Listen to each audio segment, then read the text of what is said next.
one of the things that I teach my clients is like, ask God, who do you say I am? We're always asking everyone in the world. We're asking significant others and we're looking for validation. And all we want really is just to be seen and understood. And no one sees and understands us better than God. And when we can then reciprocate and say, I know, I can articulate these specific things, we're never going to know him fully or understand him. Welcome to Follower of One, where faith meets real work. We're a global community helping others move one notch closer to Jesus. Wherever you are, that's your mission field. You are a missionary.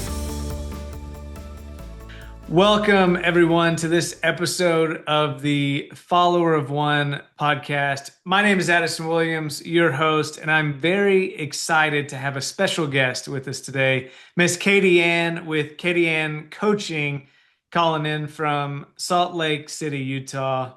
Katie, welcome to the show. Thank you so much for having me. I'm so excited to be here. Yes, absolutely. It's really cool whenever I get to meet faith-driven entrepreneurs, business owners, and leaders. And then there's something that continues on with that. I feel like we've now known each other for probably close to a year, I would say. Is that true? Yeah, I think it's just over a year now. Yeah, time flies, which is so Yes. cool to have it come full circle and have you on the show to share what you're doing in business, but most importantly, how you apply your faith to that business. And so I would love for you to share a little bit about your story, what brought you here today, and we'll continue to dive right in. Yeah, so my journey even to coaching starts with my faith journey. So I actually grew up Mormon and was raised in the LDS church, super staunch. Like I never thought I would not be a Mormon. I was diehard. Like I had an excuse and answer for every objection about Mormonism and how it wasn't Christian. I knew all of it. And then I went through a divorce and had a family friend challenge me to read the Bible. And I was like, of course I'm going to read the Bible. I always read the Bible. I know the Bible. And I was fully convinced I was going to convert them to Mormonism. 100% was my plan.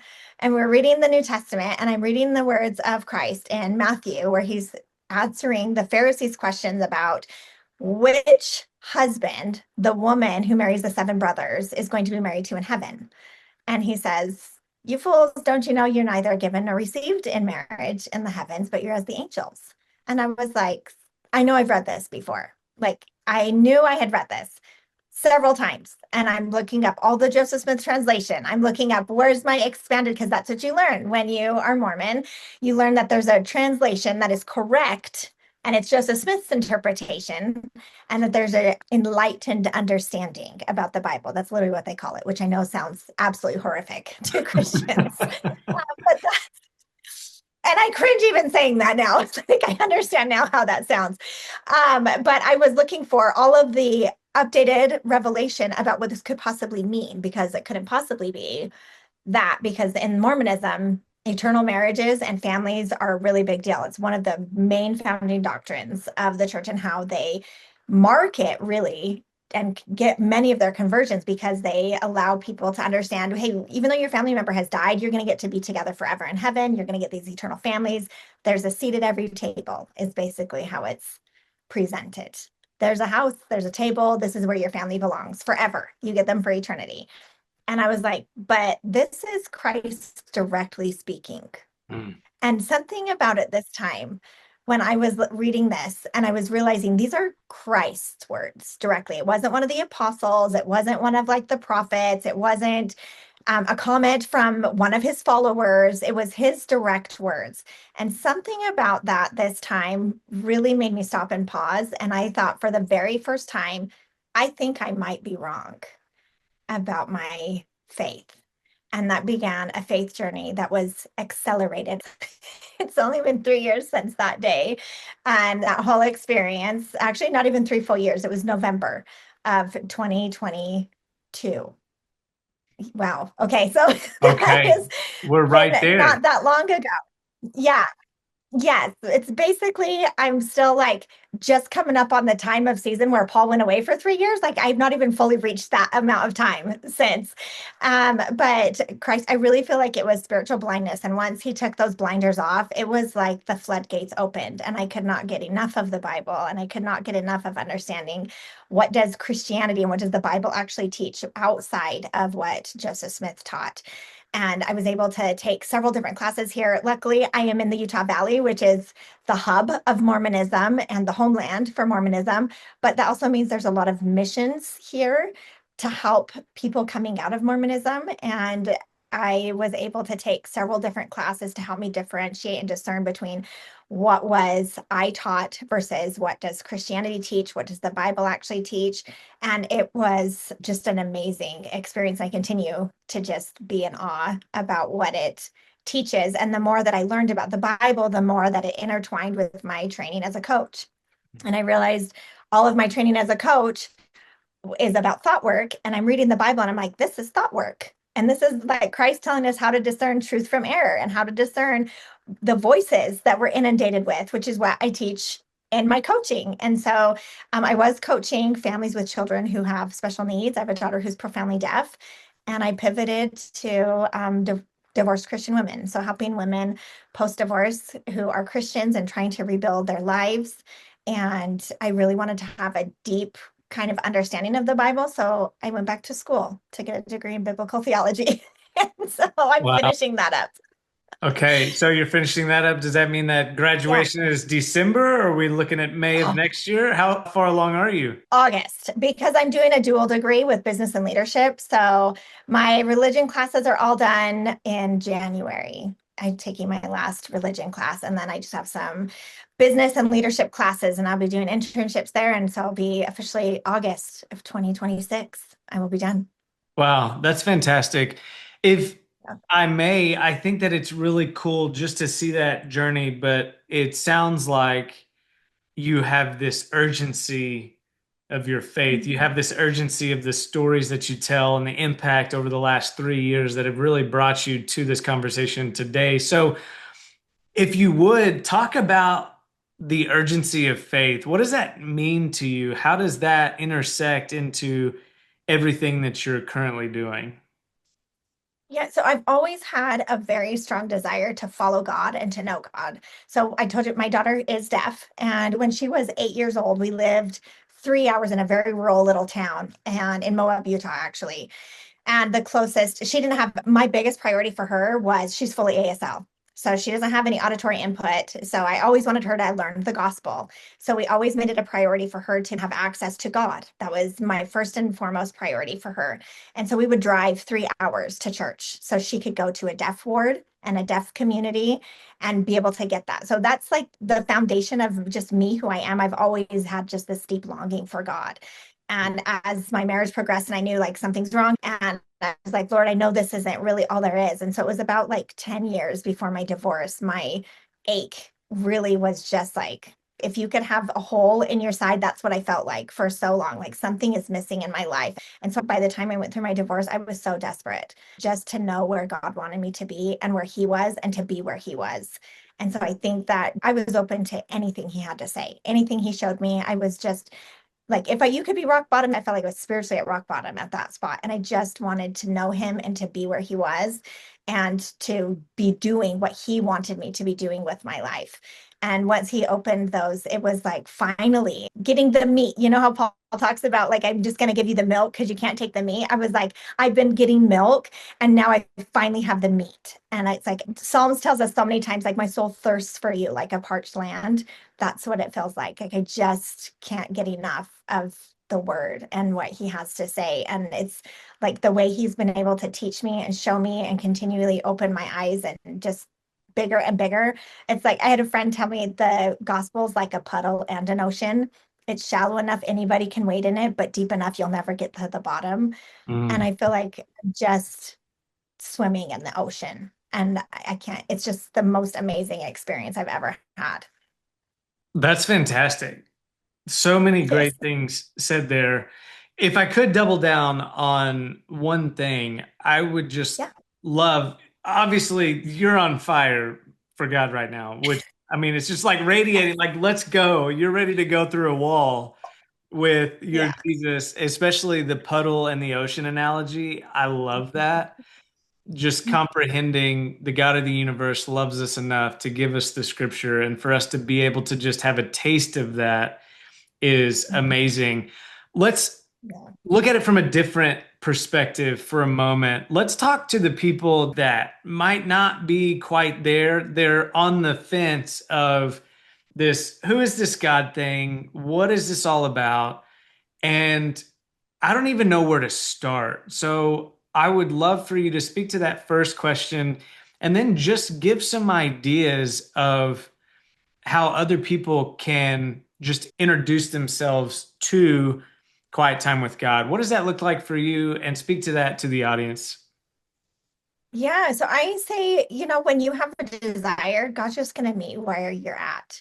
So whatever you feel like drawn to, this is what I love about God so much is he knows us so personally and intimately that Psalm 139 is just on my mind a lot lately, but he says that like I have searched you and I've known you and I know all your thoughts before they are even formed. And we don't have to even know what to ask for. We don't even have to know where to start. He's going to draw us like wherever we feel led, he's going to guide us to exactly, and he's going to speak to us in exactly the way we need to be heard. We need to hear him, right? So, like for me, I think I really had to be drawn through the word because like I said, I knew every objection about Joseph Smith and his character and all of these things I already knew. But I had to know. I say in its nature, the Bible is anti-Mormon. So like it is, but he's gonna just open it up and just get curious and just like be willing, just open, like, where are you, God? What do you have for me? Like, he's going to show you. And it's going to be not just personal, but it also might be a little bit of work.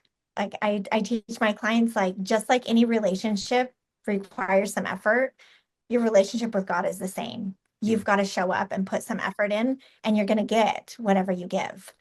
And so, while he's going to draw you and he's going to take your heart and he's going to show you have to bring something also, some energy, some effort, some willingness. And I will say, like, once I went through my divorce, I have 5 children and they ranged at the time from 16 to 3.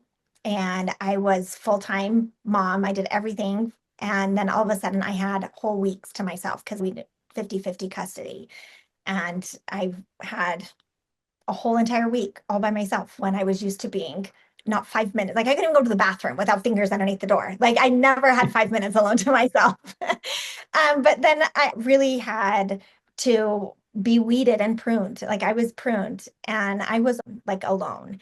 And I feel like I always tell people that God always says, now that I have your attention, like Mhm. I had to sit and I had to be still with him. I didn't have anybody else to turn to. I didn't have my family. My closest family lives 6 hours away. And I had left, my religion. I'd left my entire community. I'd left my marriage and my family. I literally had nobody left to turn to. And so had to turn to God. I was desperate for anything. And so when I wanted to have somebody to talk to and I didn't, I would start talking to God. And when I wanted to have some kind of comfort, I would just ask for God.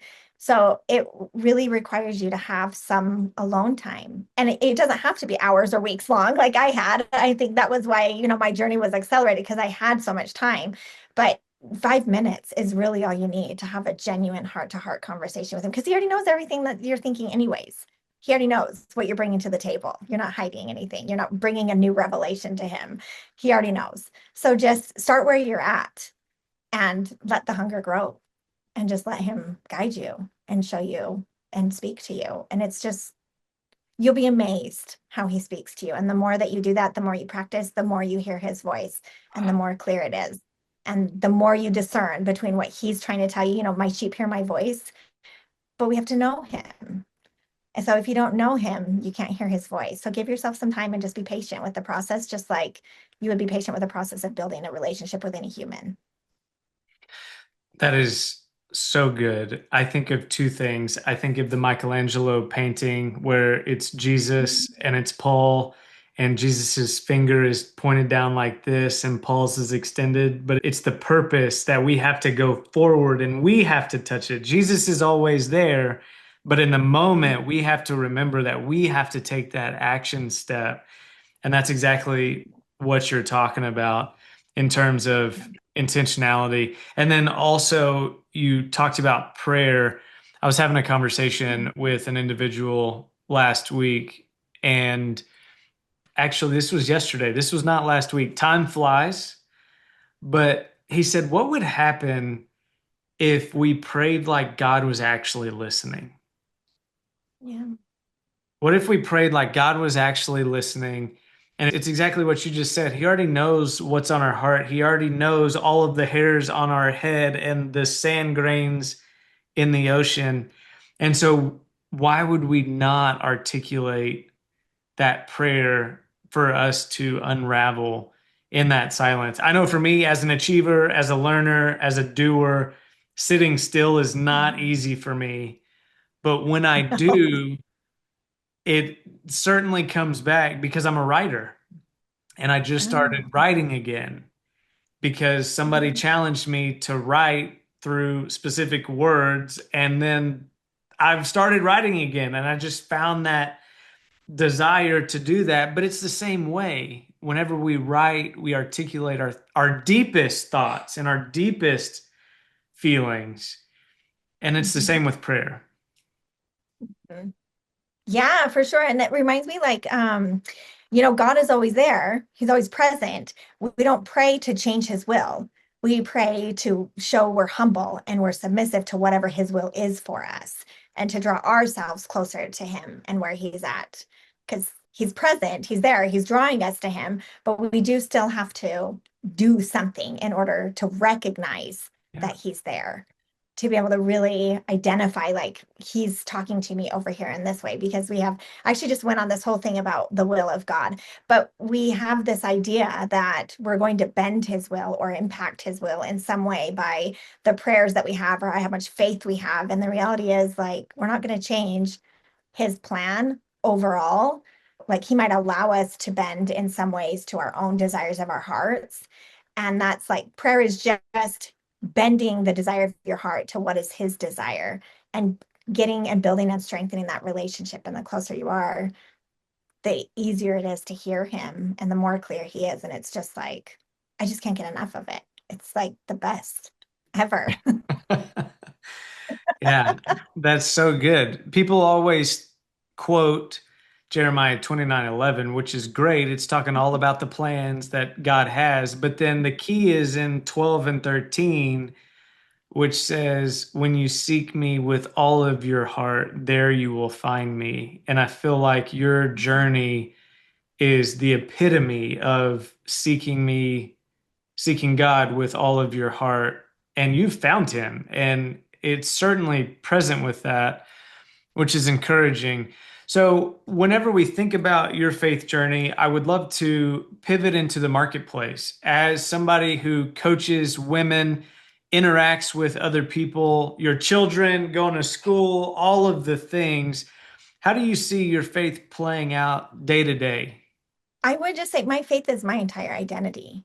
It impacts everything that I do. And I don't live in a way that I feel like I'm just going through motions. Like it impacts everything. We pray on the way to school every day with my kids and in my coaching, like it's present in everything that we're talking about because we're really, some of these women are really hurting. Most of them have been betrayed and then abandoned, and they're managing, wrapping their brain around all those things. And some of them are just coming back to God. And so they're figuring out what does their relationship look like now with him and how do they even build that. So it was one of the reasons why I wanted to go back to school and have like that more robust understanding of the Bible and the biblical worldview and those things, because I think it just permeates. I think everything is first on a spiritual level. And I think true health is physical, mental, spiritual, emotional, and financial. And if you're neglecting anyone, you've got like a lopsided table going on. And I feel like it's spirituality is the foundation of it because I just think it permeates into everything else. And when you can have that rock of our Christ, he's supposed to be our foundation, right? He says, be like the wise man and build your house on a rock and it will never fall. It's going to be great.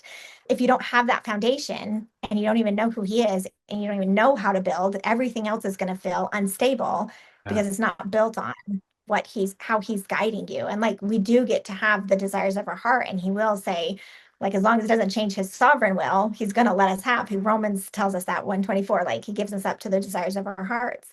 He's not going to force us as long as it doesn't change his sovereign will. But and that's the same as understanding like how does his will impact. And sometimes it doesn't matter in some situations, but overall, I think it does because I want to know what's the desire of his heart and how do I get his desire to be my desire? How do I bend and just let go of my own pride, my own idea that I have all the answers?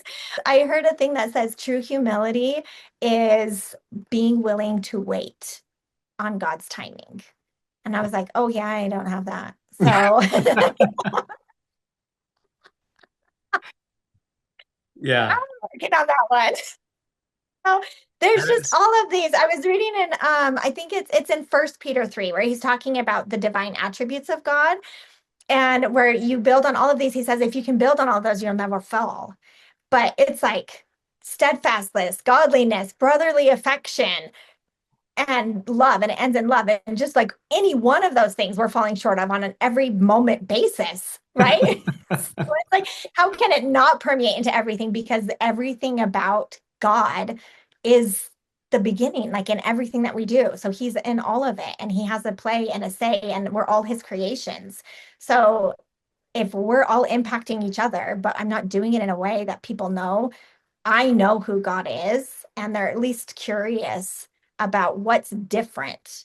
I don't want to be like everybody else. I want everyone to see like there's something different about this. And so I literally think it just permeates into absolutely everything that we do.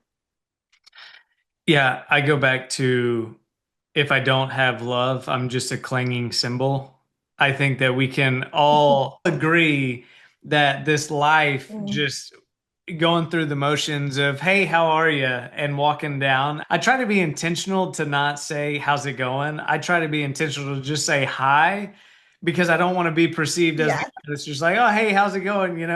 I remember one Yeah. time somebody said, how are you doing? And then the person said, I'm dying. And then that just stopped them Oh, in their tracks because at that moment they realized it was lip service. I wasn't in the moment asking yes. how you really felt, but you really told Mhm. me how you felt and what you were going through. Mhm.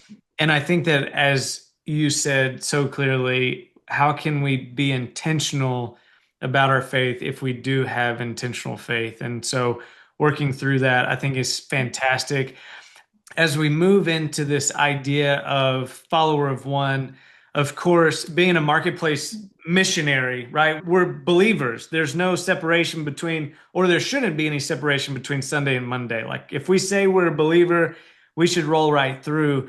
And so I would love to share the categories of what we believe is a marketplace missionary. And so there are five pillars that follower of one stands on that we'll go through. And I would love for you to just share which one speaks to you the most. And so as we talked about and you've interacted, number one is pray. Number two is appreciate others. The third is know what you believe. Number four is to serve others.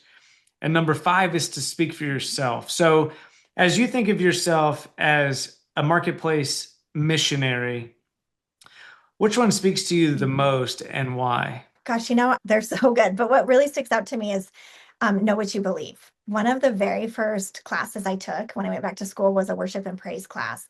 And it focused so much on understanding that we cannot even praise and worship someone we don't understand.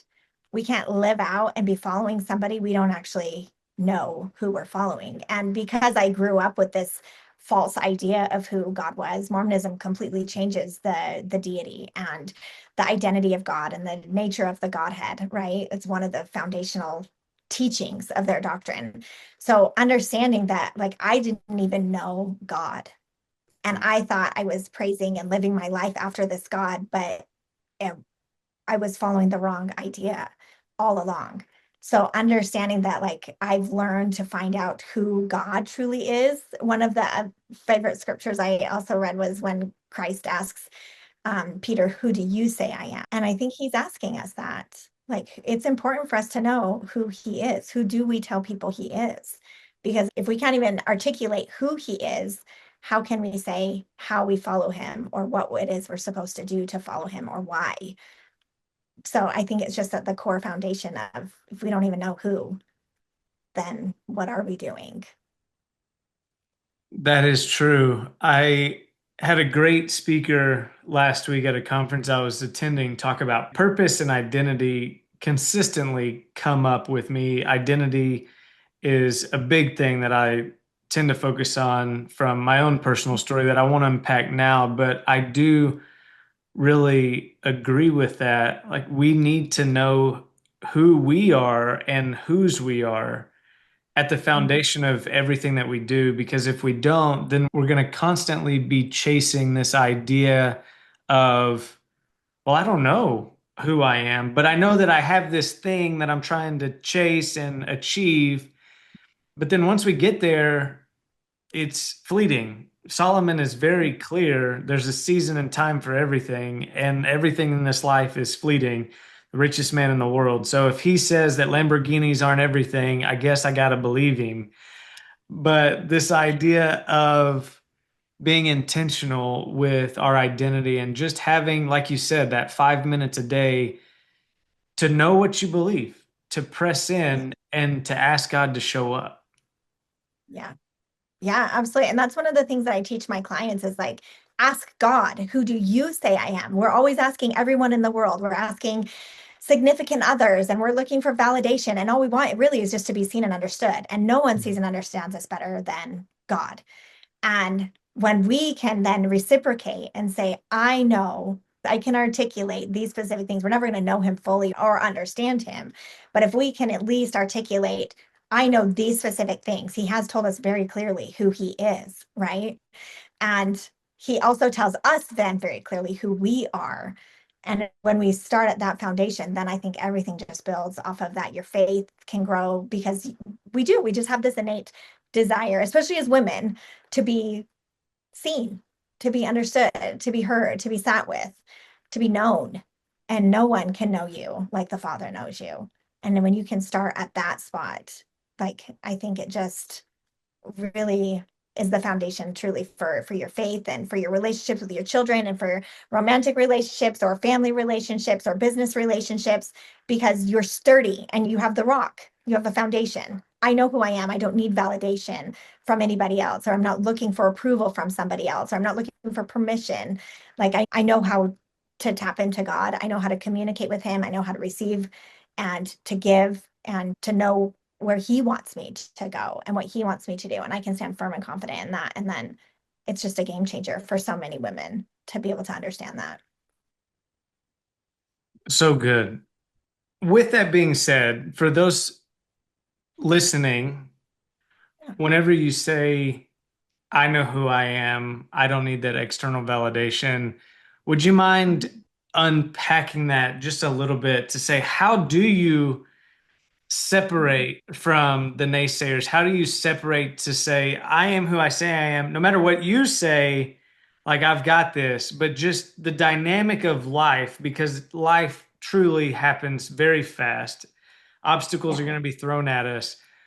How do you continue to ground yourself in that presence of God or your trust in yourself? Like, what does that dynamic look like for you practically so that our listeners could take that with them? Yeah, I think for me, it started understanding like Christ as the bridegroom and me as the bride. You know, post divorce, I'm single, and now I'm like, okay, I know I'm supposed to have some kind of a union, but I don't want just any kind of a union. I want a real genuine connection and I want a godly biblical union, but I don't even know what that means. I'd never been taught that in my whole life. So it started with me understanding, how am I Christ's bride and who does he say I am? So I just searched and found so many things about who he says I am. And it's not like people don't impact my emotions because I still get offended. I still want validation. I still want approval. I still want connection. I still want to be loved by humans, right? But as I've gone on this journey, I've understood that regardless of how much love or approval or connection or disconnection or dislike, he says we're going to be persecuted for his name's sake. We're not supposed to have everyone's approval. And so when I'm seeking, and I have to catch myself, I think we all do. We have to catch ourselves. Like, I have to stop and realize I'm actually seeking for this person's approval over my God's approval and Mm. my God's desire. And then I have to be like, okay. And sometimes God stops me. He's like, bring it back. Bring it back. Like, remember, this is where we're at. But it all starts in like spending time building that relationship. I have to remember that he has to be my priority in order for me to really make anybody else a priority, because otherwise I'm bringing my own human desires and my own human weaknesses and my own frailties and seeking for another human to fill it for me when it's really only God. And then that feels terrible, to be like expecting someone else to complete me, and then vice versa, knowing that I'm not ever going to be enough for somebody else because it just isn't my job. It's just not Right. my role. So it just frees you from the burden of trying to fill a role and calling that really only God can give and fill. And so when I'm focused there and I really understand like this relationship of the bride and the bridegroom, I can then point my children there, and I can appoint my friends there, and any clients or women that I just talked to or acquaintances. I can just be firm and like, I know God, and I know really firmly who he has told me I am. Not that it doesn't get shaken, not that I don't have doubts, and not that I don't have to manage that still. But at the end of the day, I can still go back and he's there, and he's the steady rock, and he's always unchanging, and he's never going to fail me. And that's where I have to come back to is like, what does his word say? What does he say about me? And who do I know? And stay back in that. And then I can kind of be like, okay, now I can let all of these people just be who they are, and I can let God work on them and in their season, and he can work on me, and I can just focus on what does he need to work on in me, what do I need to be working on, what are those character development things that I'm clearly lacking of. I've got a huge beam in my eye, right? So like he's going to be taking care of everybody else, and it just is so much less pressure, and I can enjoy my relationships and I show up better in my relationships, and it's just so much more freeing also. And I think his love, like I'm not actually even loving anybody from myself, I'm loving him from the abundance of love he gives me. Mm. And so when I love from that place, it's so much more genuine of a connection and a genuine allowance of that person to be whoever they are, regardless of what I think they should be, because it's not even about me. It's about, this other person is a creation of God, and he knows them perfectly, and he loves them equally as much as he loves me, even though I think their flaws are worse than mine. But that's not true. And that leads us back to your original statement, which is to know what you believe. And Yeah. I feel that you're always going to have questions if you don't seek the clarity of the word Yeah. and your relationship with God. So, Katie Ann, this has been such an awesome conversation with you today. I would love to leave the floor open. Is there anything else that you would like to say or encourage our audience with as we close out our time on this show? If there would be anything I could say, I would just be to stand firm in who you know that God has created you to be. Like he says, if he is with us, who can be against us? And 1 John 4:4 is, for he who is in me is greater than he who is in the world. Like when you stand firm on those, there truly is nothing that can overcome you. That is a powerful statement, that his spirit literally resides in you and you have his power to wield. I was reading in Gideon, the story of Gideon and the army of 300, and they go to war against this army of like 30,000 or something with no weapons. They have no weapons. They have a lantern and a trumpet. And I was reading this and I was like, wait a second. And they are shouting, their war cry is, our God is our sword. Like Mm. if we lived as God is our sword, we don't need the weapon. God is our weapon. And when we're doing the desires of his heart, he's paving the way all the time. Like they had a lantern and a trumpet. Like that's right. And then the other army turns on themselves and starts killing each other. Like nobody can write that story but God. Nobody Yeah. can make those things happen but God. And I think He's doing those things in our lives, but we focus on all the things that are not going right or how we are ill-equipped instead of how equipped our God is. Yes. All the above. Mic drop moment. And so true. How often do we think that we have to have it all figured out, or we have to be the ones to make the choices or make the decisions? And of course, in life, you will have to make choices and decisions, but ultimately, the battle belongs to the Lord. And it's so true of what you're saying. I love that. I think that's such a powerful reminder for us to take, that we don't have to have it all figured out, but moving the needle to trust God more faithfully each and every day and to know what we believe and continue that process each and every day. I think that's when we can celebrate in the fact that we can have each other and a trumpet and let God do the battle fighting for us. Right. Yeah. It's good. He's good. Absolutely. Katie Ann, it has been such an honor to spend this time with you today. I greatly appreciate it. Katie Ann Coaching, you are certainly a marketplace missionary, and thank you for Thank you. highlighting how much you believe and are faithful with the calling that you have, the purpose, and then also the identity that you have in Christ. So thank you very much. This has been an excellent episode of Follower of One. Once again, Katie Ann, thank you. My name is Addison Williams, and we will see you next time. As you go, live your faith with intention. Pray, appreciate others, know what you believe, serve others, speak for yourself. These small steps shape a faithful life. Wherever God has placed you, walk it out with courage. You are a missionary.